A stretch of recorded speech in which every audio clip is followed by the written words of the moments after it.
Good morning. Good morning, everybody. Welcome. Welcome to the gathering. Thanks for being with us. We invite you to make your way on in if you're still coming in. Stand up if you are able to and sing along with us. We're going to start things off on this wonderful holiday weekend with a time of worship together.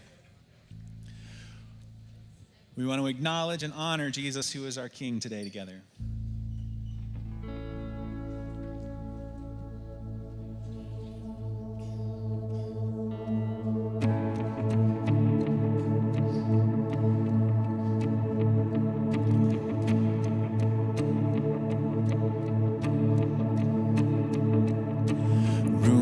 Of the Son of Man, stories of the Savior, holiness with human hands, and treasure for the traitor. No ear had heard, no eye had seen the image of Father,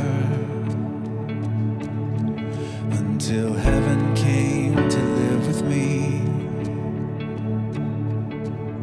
a rescue like no other. You are worthy, you are worthy of your name, you are worthy.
and spoke your name into the night.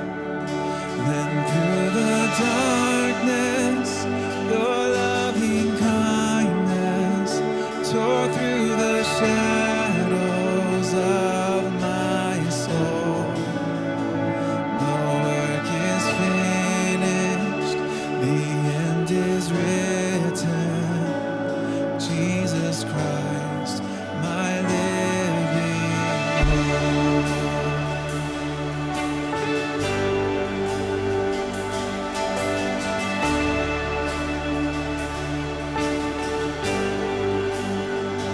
Who could imagine so great a mercy? What heart could fathom such boundless grace? The God of ages sent down from glory to wear my sin and bear my shame. The cross has spoken, I am forgiven. The King of Kings calls me his own. Beautiful Savior, I'm yours forever. Jesus Christ, my living hope. Hallelujah, praise the one who set me free. Hallelujah, death has lost its grip on me. You have broken every chain. There's salvation in your name, Jesus Christ, my living hope. Hallelujah, praise the one who set me free. Hallelujah, death has lost its grip on me. You have broken every chain. There's salvation in your name, Jesus Christ, my living hope.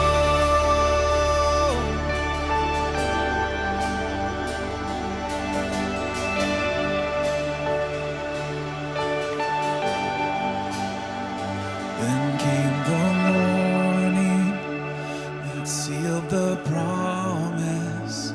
Your buried body began to breathe. Out of the silence, the roaring lion declared the grave has no claim on me. Then came the morning and sealed the promise. Your buried body began to breathe. Out of the silence, the roaring lion declared the grave has no claim on me. Jesus yours is the victory.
was reading in this verse that in the book of Old Testament, Lamentations of all places, which is like a horribly, horribly depressing book of the Bible.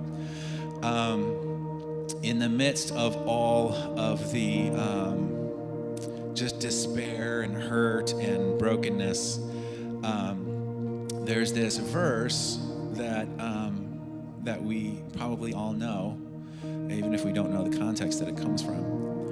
After elaborating on all of the sufferings and all the brokenness, it says, "The thought of my suffering and my homelessness is bitter beyond words.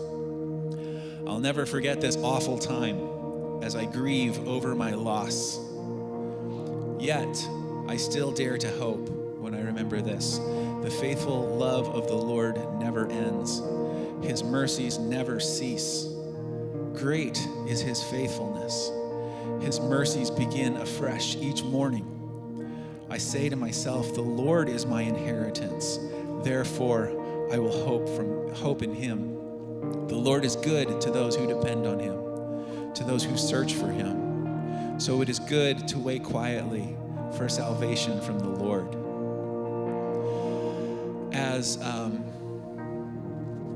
As we approach God in worship and in times like these, I just want to make sure that we remember, wherever place that you are and wherever place that you're coming from, if you are like grieving those losses, if you are like, this is an awful, awful time that I'm going through or that I've been going through, that we wait here and we gather here with hope. And that's what I would like us to be about this morning. So our prayer team is back there in the back. I think I see Ed back there with the prayer, and Laren.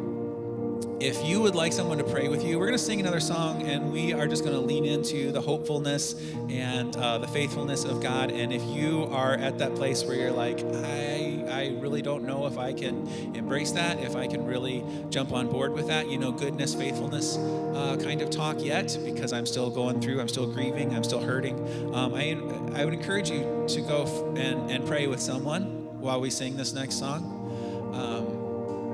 That we would gather and even if you don't see it, even if you don't feel it, and know that hope is here, just being aware that it is right around the corner. It is available. It is there for you this morning. So let's sing together. I invite you to pray if you would like someone to pray with you.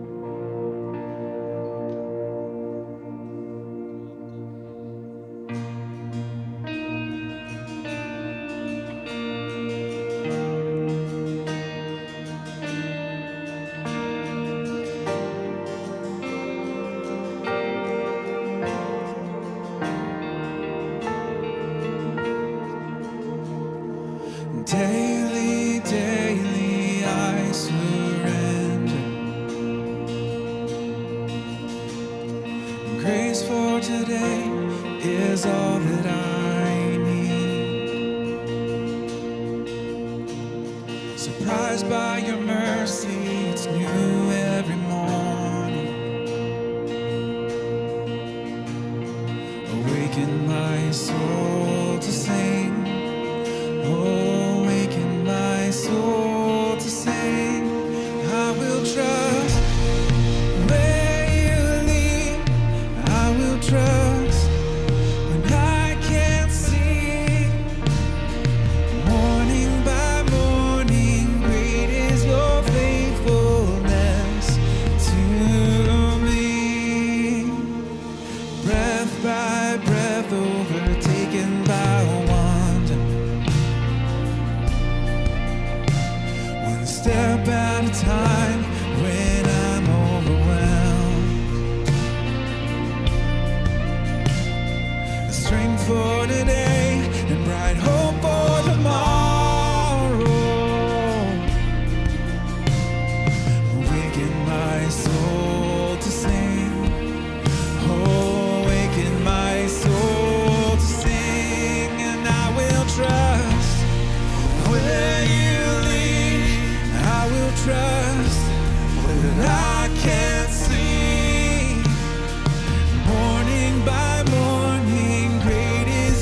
will trust. Morning by morning, oh, morning by morning, I will trust. Where you lead, I will trust that I can see. Morning by morning, great is your faithfulness to me. And I will trust with all my heart. You are good, you always are. Morning by morning, great is your faithfulness to me. Oh, and morning by morning, great is your faithfulness to me.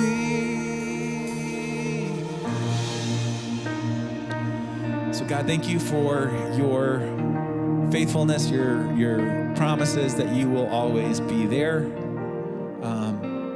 even when we don't particularly deserve it, maybe especially then. God, thank you for being just good and for giving us hope and for, I couldn't even begin to list all of the goodnesses that you give to us. And so, God, we want to be grateful for that today in your name. Amen. You guys can be seated.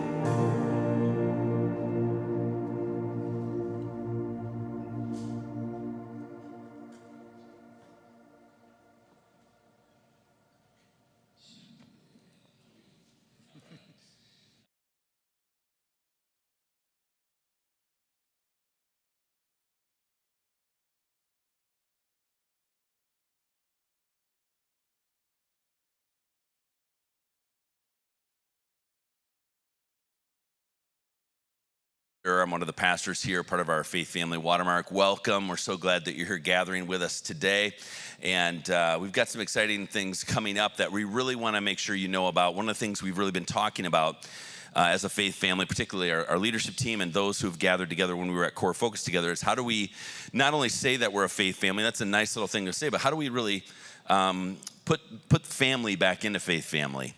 We've got people who've been a part of Watermark for a long time, people who've been a part of Watermark for just a couple weeks, and we look around and go, "What? I gotta see familiar faces, but I really don't know people." And that usually takes a step for us of intentionality to come together and connect with people and recognize that being the church is not about a building, it's not about a program, it's about being the people of God, a family together on God's mission. And so to do that, though, we have to step into opportunities and environments where we can connect with each other and care for our community as well as for one another. We have one of these great, both fun, delicious, exciting opportunities to gather together like that as a faith family. So whether you've been a part of Watermark for a long time or relatively new, you're all invited to something we call Summer Night. All right, hey, that's good. That's a pretty good response. It's not bad. Summer Night. Think about this. Summer Night. Are you excited already? Two things I love, nighttime and summertime. July 13 at 6 p.m. here, Summer Night. Now, I'm just trying, Brad, I've forgotten all the things. So there's gonna be food there. What are we gonna be eating? Brad's gonna make smash burgers, which are better than Culver's, okay? Come on. So there'll be smash burgers. Do people need to bring anything to this thing? They don't need to bring any. I haven't been prepared, I'm sorry. I just got back from Ethiopia with Brad, but he was prepared, so what's going on here? So they don't have to bring anything. They just can come as a family. There's gonna be some things for kids. I think we have some inflatables. We've been talking a little bit, though, about maybe doing a dunk tank, if we can maybe get one. That'd be kind of fun. Put some people in there. We could vote for who to go in there. I would not probably be in there. The line, we'll see. No, not at all. We don't have to be in there. That's okay. We probably won't do a dunk tank now. Probably do something else. So, but we're gonna have a lot of fun together. Now, this is just for only our faith family, right? We should no one else allowed, right? No? So this is invite other people too? So here's what we would love for you to do. We've been praying about it a lot. invite family, friends. Like for us, we've got some neighbors that we love to connect with who don't do the church thing typically. And this would be really intimidating for them, the whole Sunday morning experience. And for some of you, this is a difficult environment already. But others, they might not know anybody. So we've got some neighbors we're going to invite to summer night just for a lot of fun. They've got kids. It's going to be a great time together, an opportunity for them to mingle in and connect with other watermarkers. So who is this for really? Is this just for all watermarkers or? Yeah, okay, it's for all watermarkers. So that means you, whether you've been here for 20 years or this is your first week, we would love for you to join us. Summer night, July 13th, starting at 6 p.m. Right here, in the back. Thanks, Brad. Thanks for helping me out today. Good thing I'm not preaching today. You could help, yeah, from there, yeah. No, just so you know, that was all a setup. Do you get that? I'm just joking, just being funny. It's not funny. So we've got that coming up. Be there July 13. Awesome opportunity to come together for summer night, which would be amazing. Then we've got our amazing kids who are in here who are going to be going out for Surf City. Here's Miss Laura over here. So any of our kids who want to be a part of Surf City, now is your time to make your way to see Miss Laura. Love for you to hang out there. Let's give our kids a hand. We love you guys. You are the church of today, not tomorrow. So way to go. We love you guys. And then the rest of us are going to have an opportunity to get up and move around if you want. It's called Life Together. It's an opportunity to mingle together, say hi to some people. And if you're unsure what to do, maybe just ask someone, what are your 4th of July plans? If you're not sure what to say to someone or you don't remember someone's name, just say, that's our question for the day. What's your 4th of July plans? Or do your dogs like or hate fireworks? That's another good one. So what are your 4th of July plans? You can go get some food and drink. We're going to take about 5 minutes to mingle together, a little coffee break moment. Restrooms around the corner. Then we'll come back in and we'll continue our cloud series. Thanks.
Well, hey, I wanted to say hey to everybody who's joining us online today on, I don't know, which weekend did you make the 4th of July weekend? Is it this weekend or next weekend? For most of you, I think it's today. It's so good to be with you today. As Steve said, me and Steve and his daughter Muskan actually just got back from Ethiopia. We had an awesome trip meeting with our partners there and hearing stories, and I'm so excited to be able to share some of those in the future. Today, Jeff Steele is kind of handling all of it because a lot of us were gone, and so not only did he lead worship today, but he's going to be teaching in a moment. He's going to continue our cloud series, hearing about kind of leaders in our faith who have gone before us and hear about the practices and ways they follow Jesus. And so he's going to be talking about Henri Nouwen today and hearing from him in Scripture.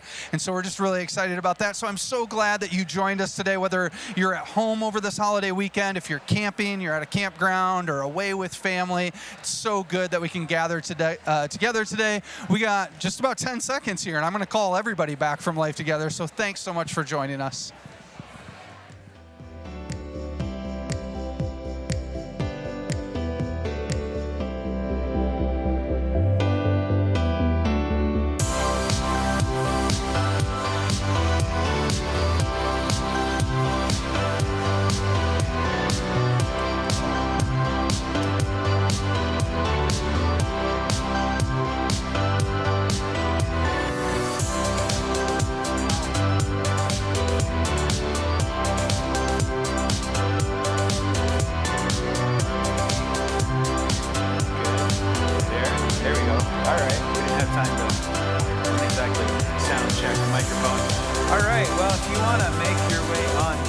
From Life Together patriotic deliciousness back there.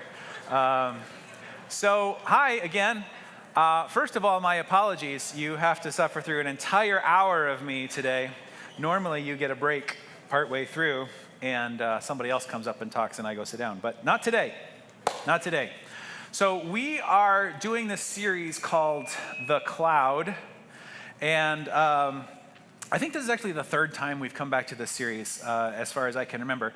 And the reason that we can come back to it so many times is because there is this real richness in our faith and in our history, in the history of our faith, that we could honestly do this every single Sunday, probably forever, and never run out of people to talk about. We've been highlighting individuals or groups who have gone before us to see what we can learn from them, how we can be encouraged by their faith and by their faith journey. And the idea behind this whole series, the idea behind this talking about these kind of heroes of the faith, it really comes from the book of Hebrews. Hebrews spends a great deal of time in chapter 11 talking about all these heroes of the faith, right? Like it's talking, way back in the olden times from when they were writing Hebrews. You know, you got Moses and guys like Abraham and Noah and Isaac and Gideon and a whole bunch of others. And it's talking about the faith of all of these people who have gone before us. And then it comes to this verse in chapter 12 where it says, "Therefore, since we're surrounded by such a great cloud of witnesses, let us throw off everything that hinders and the sin that so easily entangles. Let us run with perseverance the race marked out for us." Because we are surrounded by these great examples of faith, and because there is this incredibly significant spiritual legacy, let us draw faith and let us draw strength from that. Let us learn from that. So it brings up kind of this mental image of this marathon full of these elite runners, these people who are running the race of faith, and they're built for it, right? They're trained, they're fit, and they look like they belong in this race. They are the best of the best as they run around this track. And in my mental image of this cloud, it's these heroes of the faith, and they're running. And then I'm standing on the sideline, and I'm thinking, I don't really think I belong with these guys.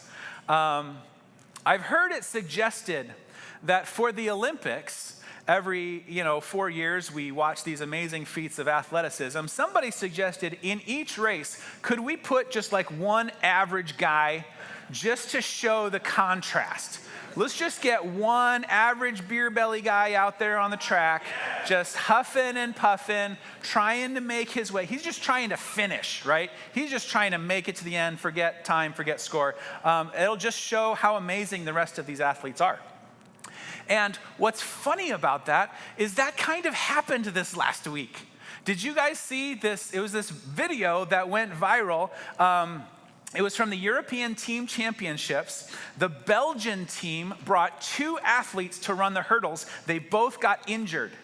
If somebody didn't run the race, they were going to be disqualified. So the woman who throws shot put, her name is Jolene Bomquo. She volunteered. Somebody had to run. And so you'll see, or I'll show you this video in a second. You notice there's a very big difference when they line up between the person who throws shot put and the person who runs hurdles. Okay? One of them is very, very strong, but definitely not built for speed. Okay? The rest of the field has actually cleared 2 full hurdles before she is over her first one. Let's just take a look at this.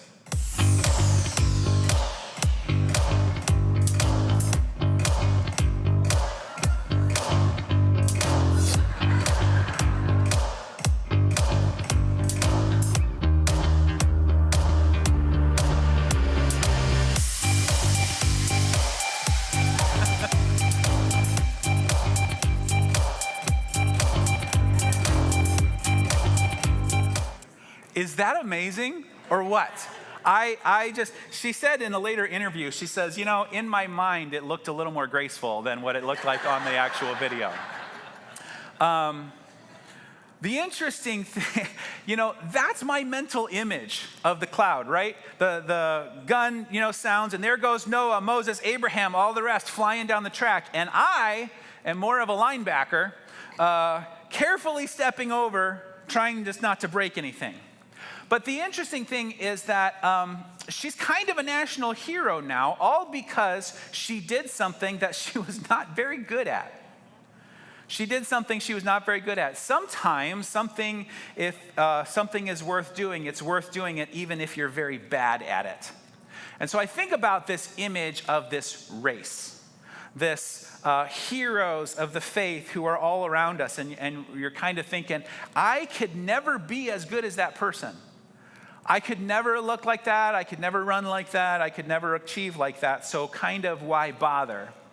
And we put others up on kind of this pedestal. We put these other maybe pastors or Christian leaders or people who are accomplishing so much. And you think God is using those people for so much. Their reach is so far. Their ministry is so effective. Why would I even set foot on the track?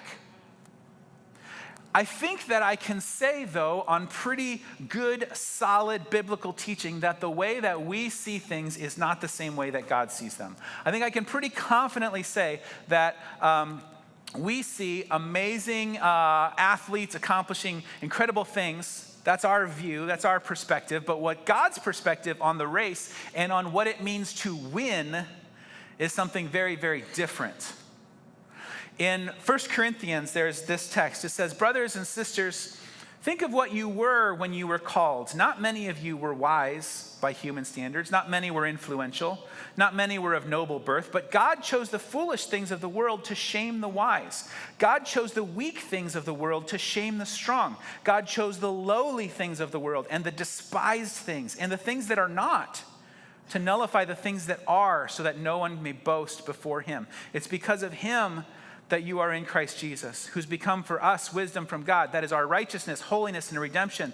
Therefore, as it is written, let the one who boasts, boast in the Lord. It's not about the way that we see it and what winning means to us.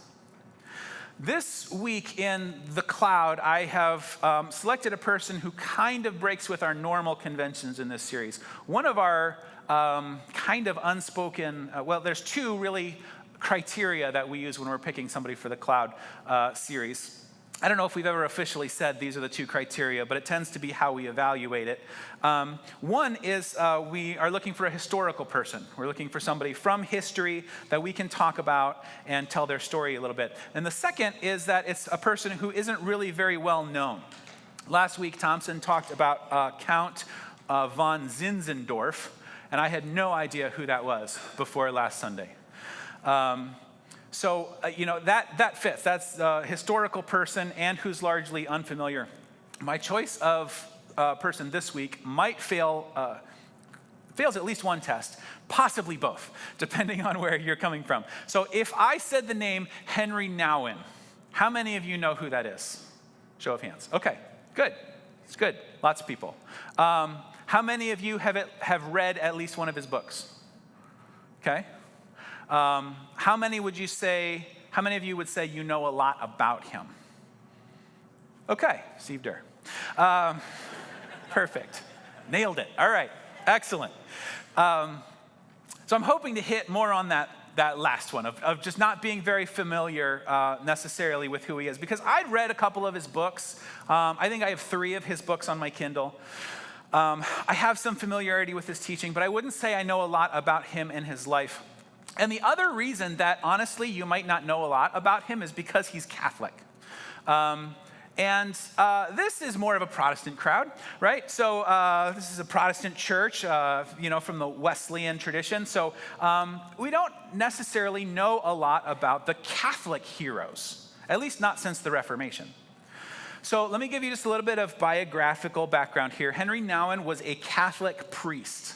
And like I said, he's fairly recent. If he had not died of a heart attack in 1996, he would have turned 91 this year.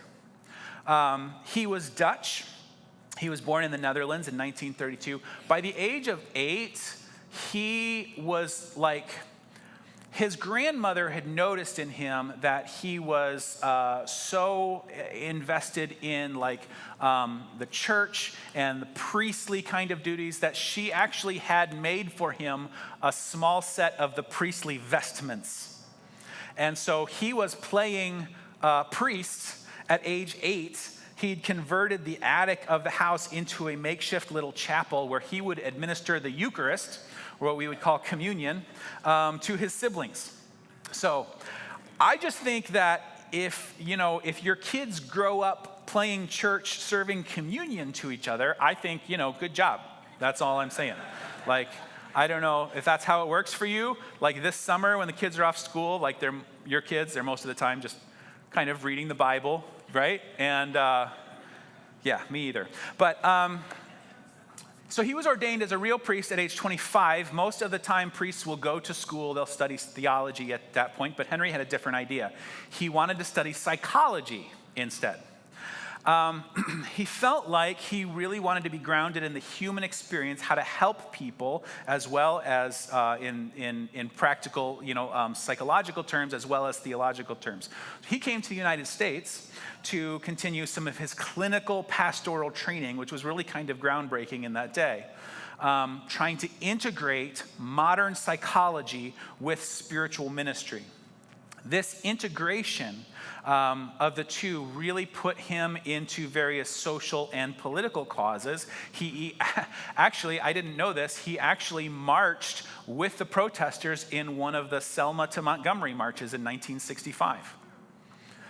So at this point, you should probably be formulating a mental image of a man who was deeply, deeply spiritual. He was a Catholic priest, also deeply concerned about practical concerns in the lives of people he was ministering to. It seems like for a lot of us, we tend to be pulled kind of in one direction or the other, doesn't it? We can be so dominated by the concerns of life and day-to-day, making a living, navigating relationships, taking care of ourselves, family, whatever, that we don't have the time or energy, it feels like, to think much about spiritual matters. It feels remote, it feels more distant. I'm kind of stuck in dealing with the here and now and don't necessarily see the value of the other. Or you could be the other way, and you could be so deeply invested in spiritual things that you don't really think about the day-to-day very much. all of the rest of it seems so temporary and unimportant by comparison, so what's the point? I heard the phrase once, and I don't know who came up with it, but the description of a person, they say, is so heavenly minded they're of no earthly good, right? Somebody said that. I know Johnny Cash said it, but he wasn't the first. I'm pretty confident he didn't come up with it. Nouwen really fought to unite the two. He was often described as a person with one foot in the light and one foot in the shadows. Integration was this really key theme for him. And career-wise, he taught psychology at a college you might have heard of. It was the University of Notre Dame in the late 60s. After Notre Dame, he went on to teach theology at the Divinity School at another university you might have heard of. It was called Yale. And during his time there, he published a dozen books, including one of the books he wrote while he was at Yale was The Wounded Healer, which is the first book that I ever read of his. And if you have gone through a very difficult period in your life, The Wounded Healer is something that someone may have recommended to you. I think probably for a lot of us, that's kind of how we may have come to know him. He received tenure as a professor at Yale, which seems like a pretty big deal. But then he left to go serve in Latin America for a while. After that, he became professor of another school you might have heard of. It's called Harvard. So at this point in his life, he's an author, professor, speaker. The students were flocking to him and his classes at Harvard. He was a sought-after and influential figure in the church and the academic world. He was a well-respected and popular Christian leader. And this is the point when it feels like he's kind of been on this trajectory, right? Career-wise, influence-wise. And that's the point where I think he's winning, right? Like if we want to try to define what winning looks like, that feels like it. He feels like one of those athletes, clearing the hurdles. And I feel like more on the sidelines, watching him run. Yeah, he's the Harvard professor. Now, I did teach one class as an adjunct at a small Bible college one time. So that makes me a professor too. Not really.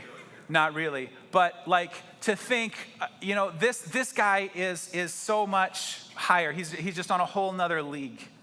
He's on a whole nother level. Because I do this thing sometimes, and I'm probably the only one who does this, but you probably can't relate to this, but it's this thing where I compare myself to other people, right? Thinking about how I do or I don't measure up to other people's performance. Because sometimes I see other people who have really achieved, who I'd consider to be really successful, and I think, man, what am I doing? What am I doing? I have no business talking to these people. I have no business interacting with them. I don't feel like we're peers. What would I even say to somebody who is so successful? And if you're not careful, that whole comparison, you're winning, I'm losing kind of mentality, that's something that we can get really stuck in, right? I always thought that I was in a pretty good, pretty well-grounded kind of place in terms of who I am and my identity and all of that.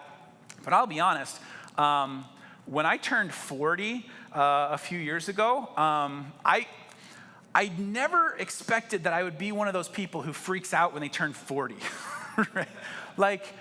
Those years, there was a couple of years there, 40, 42, that triggered so much anxiety.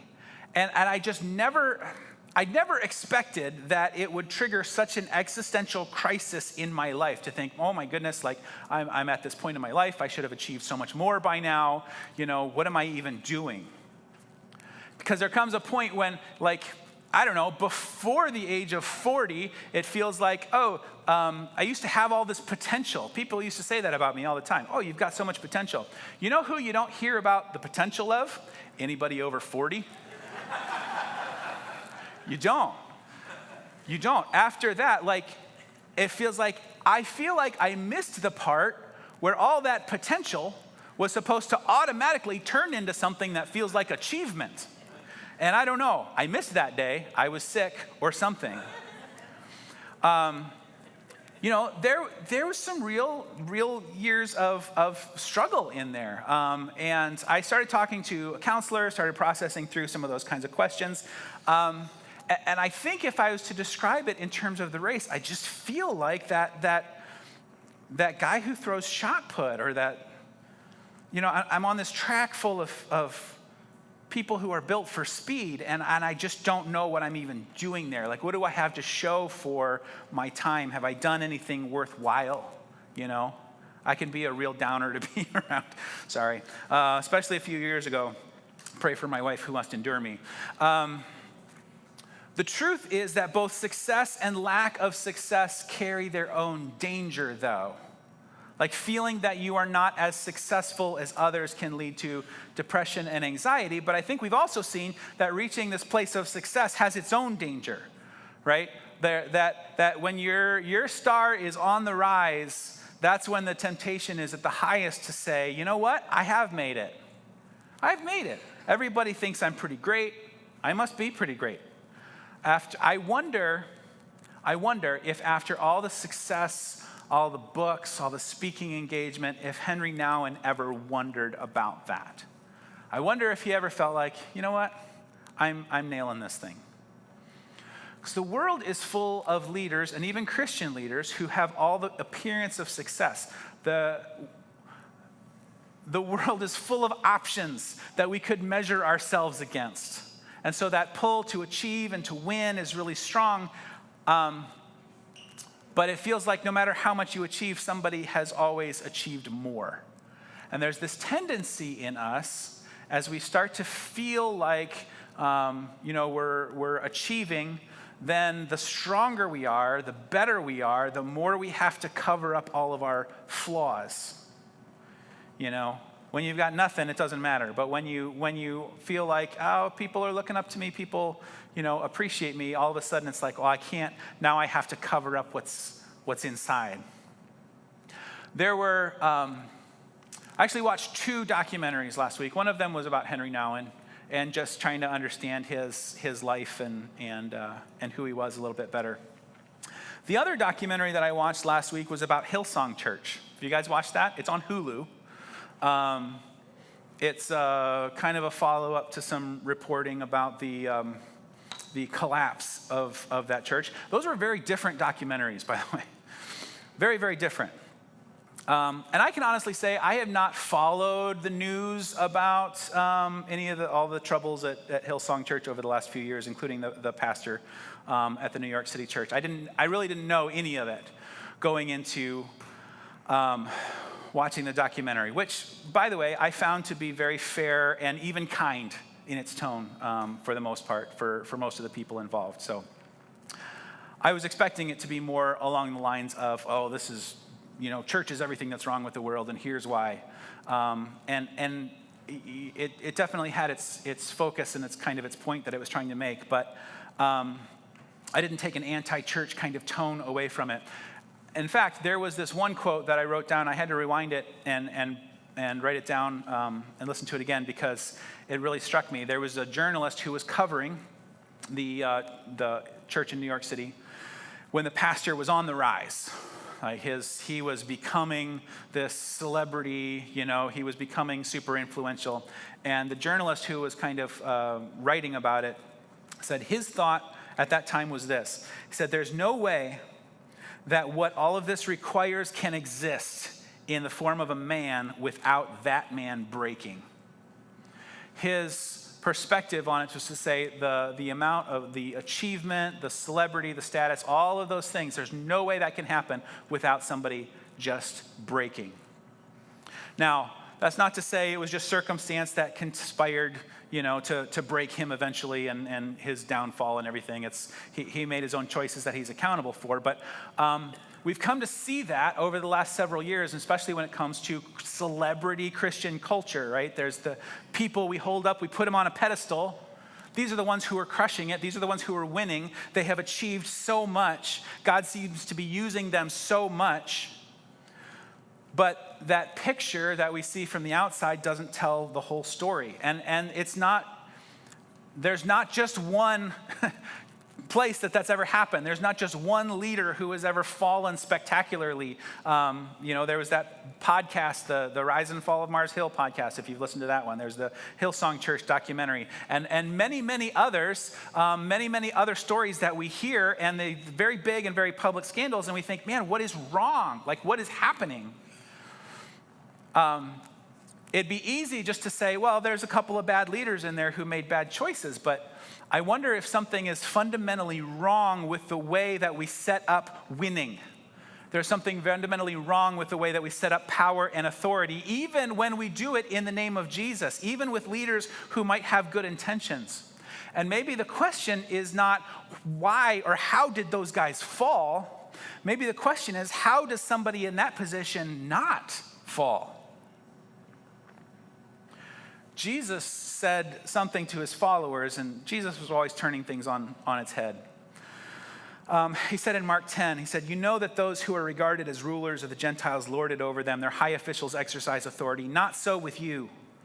Instead, whoever wants to become great among you must be your servant. Whoever wants to be the first must be slave of all. For even the Son of Man did not come to be served, but to serve, and to give his life as a ransom for many." We want to think that if a leader falls, it's because there was something wrong with them. They were just pretending. But the truth seems to be very different than that. The truth seems to be, as nearest as I can tell, is that we are all very broken. We're all really broken. Those who fail spectacularly and get documentaries made about their fall from grace are not random exceptions to the rule. They are flawed and they are broken, but aren't we also? And this was something that Nouwen seemed to really understand.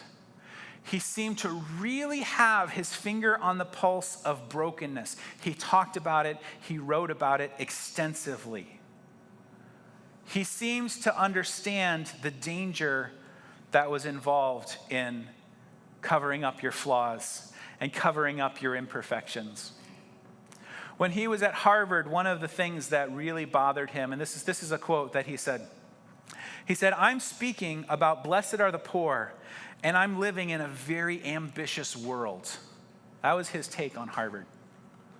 I am preaching, blessed are the poor. So why am I surrounded by? Why is everyone who's around me just clawing their way to the top with ambition? It seems like there's this disconnect between the life that he was taught, that he was teaching, and the community that he wanted, and this world that he lived in. In my mind, sitting in your office at Harvard being very important, that feels pretty good to me. That seems like something I could get used to. But climbing the ladder, achieving, that's not ultimately what he was after. If there was one word you could sum up Nouwen's writing and legacy, it would be this: beloved. Beloved was just key word, and he would use it all the time. Because this is the thing that he preached and that he loved and that he wanted us to understand. Being beloved by God does not require achievement. Your value does not come from the things that you accomplish or by how many people know you or how many people like you. That is not the path to being beloved by God. So after Harvard was done, he went to live someplace very different. He went to live in this community in Ontario. It was called Larch Daybreak. Is a community for adults with intellectual disabilities. So he would live in a house with adults with disabilities, and then everyone would help each other with daily tasks and all live in community together. And the last 10 years of his life, that's where he lived. He was paired up with a man named Adam. Henry became Adam's assistant. He wrote a book about it. Of course he did. He wrote lots of books. He wrote a book about it, and this is how he described, this is what it meant to help Adam.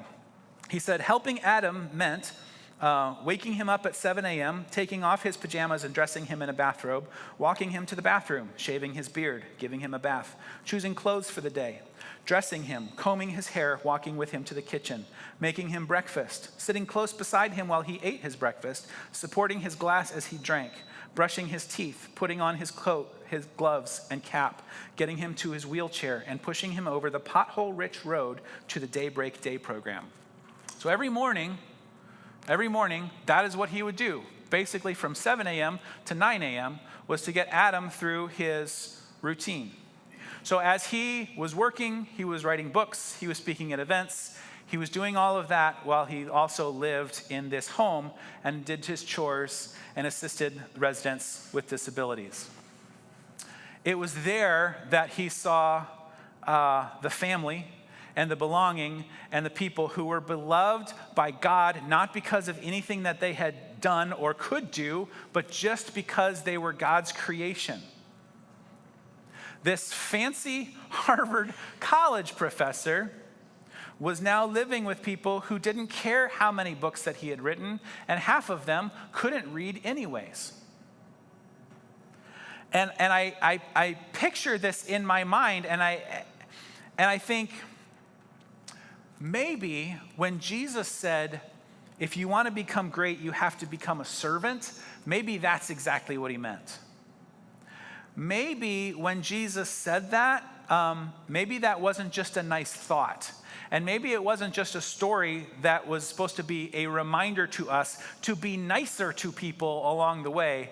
Along our way to the top, just remember to be kind of nice to people. Maybe that's not actually what Jesus was saying. Maybe he actually meant serve others.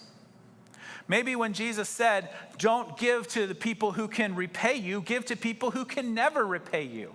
Give to the poor, the crippled, the lame, the blind. Give to the ones who can do nothing for you in return. Maybe that's not just a metaphor. Maybe he really meant that. Maybe there is something that is more powerful in giving your life away than in just collecting prestige and honor for yourself. Maybe there is something that helps us to see God's heart better from the vantage point of the poor than from a fancy corner office. Maybe finding our value as God's beloved doesn't actually require achieving. And I think maybe there is something very spiritually formative when we live with and interact regularly with the brokenness of the world around us. In our culture, we are very, very good at insulating ourselves from brokenness. We have reached a point in society where we can do that pretty well. We have enough comforts. We have enough things to make our life more comfortable and easier. And so we can insulate ourselves from brokenness pretty well because brokenness is uncomfortable and it's inconvenient and it is certainly messy. But when Jesus said, blessed are the poor in spirit, maybe he really meant it. Maybe he had this idea that we could stay closer to our brokenness. We could stay closer to the things that are hard and uncomfortable and inconvenient and messy. And I wonder if we can go to the brokenness and we can serve in brokenness, or I guess we can wait and let brokenness find us eventually. I think that blessed are the average people who try to run hurdles. I think blessed are the ones who are not the fastest. Blessed are the ones who know they're no good at it and they do it anyway. Blessed are the ones who surround themselves with the poor and the broken, the ones who cannot help you. They can't make you look good. They can't make it look like you've got it all together. Because the truth is this, whether we fly around the track or we awkwardly step over the hurdles, we are beloved by God. Not a perfect, idealized version of us, Not the version of us that we cover up our flaws and we hide our imperfections and we hide our insecurities. Not that version. That's not the version. The broken, the messy, the hurting, that's the version of us. The true us who is beloved by God, not because of anything that we've accomplished, not because of anything we've done, not because we have said the right words or because we have the right influence with the right people. There is nothing that you can do. There's nothing that you can achieve that makes you more loved. There's not.